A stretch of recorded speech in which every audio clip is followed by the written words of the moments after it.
এয়া হৈছে লাহোৱাল আয়ুষ্মান আৰোগ্য মন্দিৰ।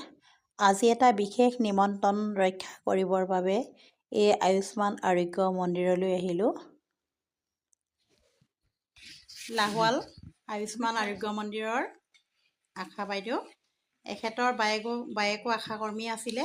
তেখেতৰ আজি আদ্য শ্ৰাদ্ধ এনেধৰণেই পাতে। তেখেতে আমাকেই মাতে, আমাৰ চেণ্টাৰত থকা আশে পাশে থকা আমাৰ অংগনবাড়ী বাইদেউ, অন্য চেণ্টাৰত থকা বাইদেউসকল আহে।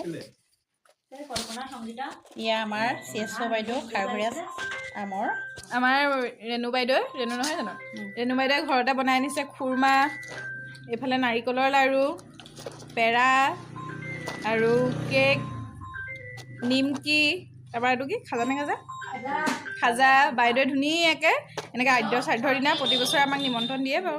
আমি আহি বাইদেৱে ঘৰতে বনোৱা সুস্বাদু মিঠাইৰ জুতি লৈ এয়া গাখীৰ চাহৰ সৈতে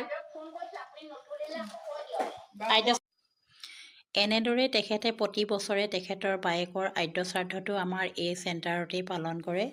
আমিও প্ৰাৰ্থনা কৰিছোঁ ভগৱানৰ ওচৰত যাতে মৃতক দেৱতা সন্তুষ্ট হৈ কোনো বাধা বিঘিনি সৃষ্টি নকৰি আমাৰ ৰেণু বাইদেউৰ যিমতে কল্পনা কৰিছে কল্পনাখিনি যেন সফল ৰূপায়ণ হওক। ধন্যবাদ।